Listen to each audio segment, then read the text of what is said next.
As she delivered, it was an egg. She gave birth to a very big egg.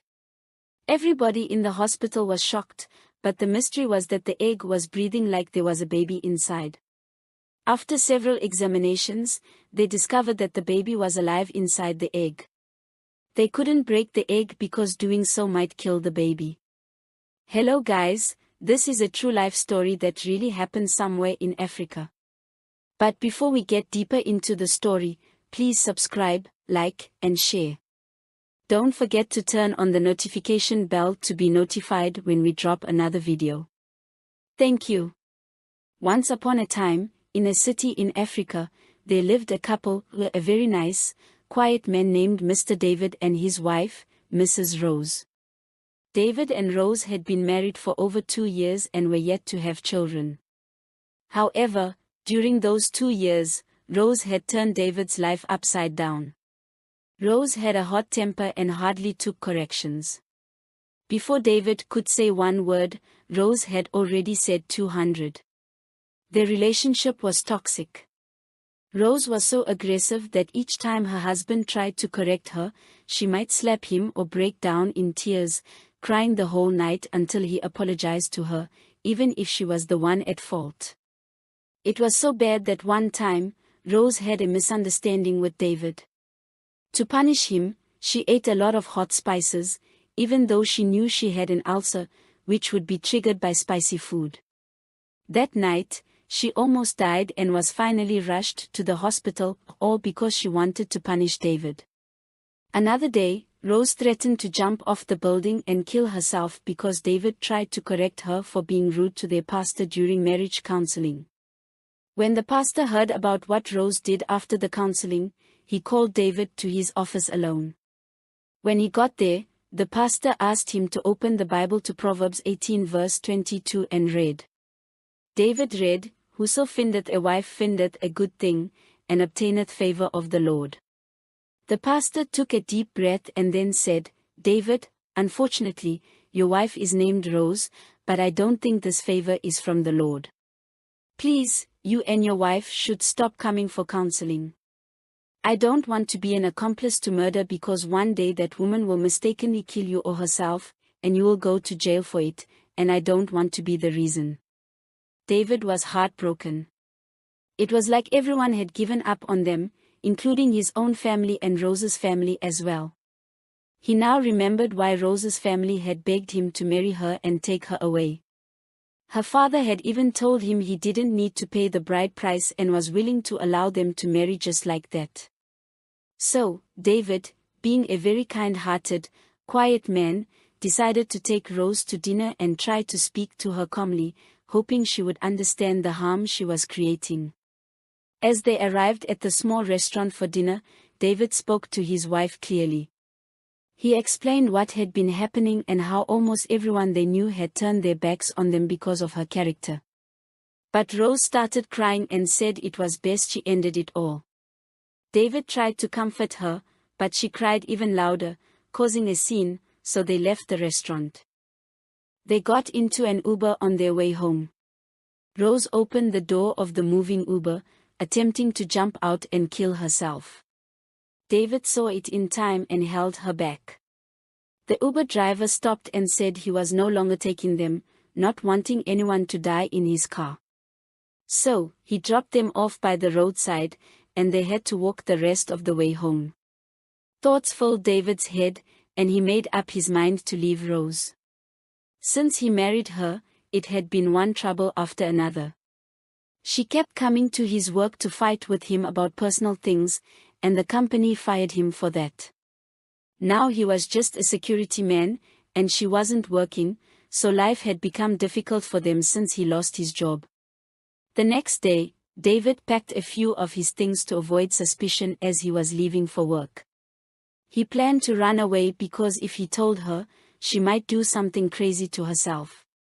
As he left the house that morning, thinking about where to go after work, Rose showed up at his workplace around his closing time and told him she had good news: she was 3 weeks pregnant. David, who had always wanted kids, didn't know whether to be happy or sad because he no longer felt safe around Rose. So, he followed her home and pretended to be happy. 2 months passed, and Rose got worse, adding her usual behavior to the pregnancy and nagging all the time. The main challenge was that they didn't have enough money to take care of Rose's pregnancy demands.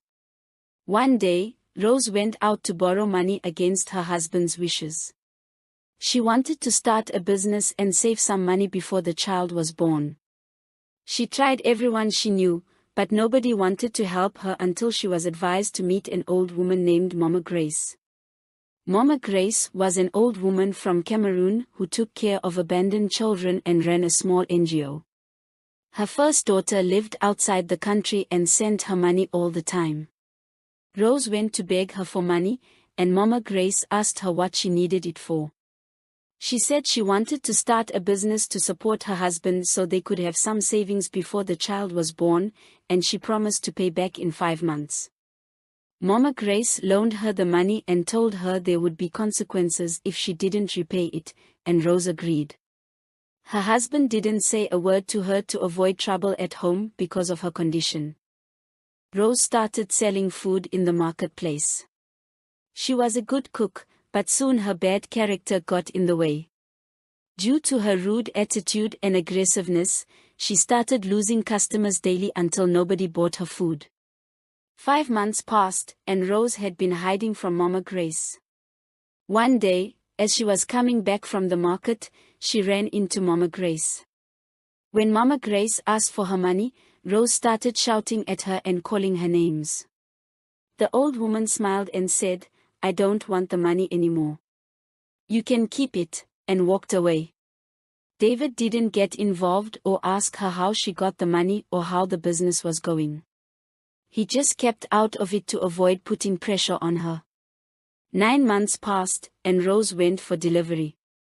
David had done his best to come up with the things needed on the delivery day, but Rose couldn't bring anything because people had stopped eating her food, so she ran at a loss in the food business.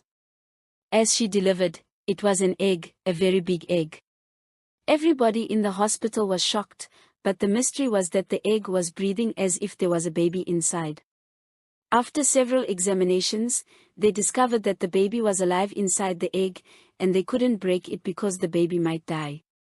The doctor told them they had just 7 days to find a way to break the egg or get the baby out so that he or she could be breastfed, or else the baby might die.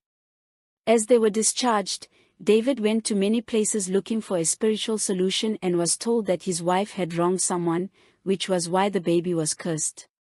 But David didn't know what to do or whom exactly his wife might have wronged because, according to him, his wife had wronged everybody she knew. If she had to apologize to all of them, it would take more than 5 months.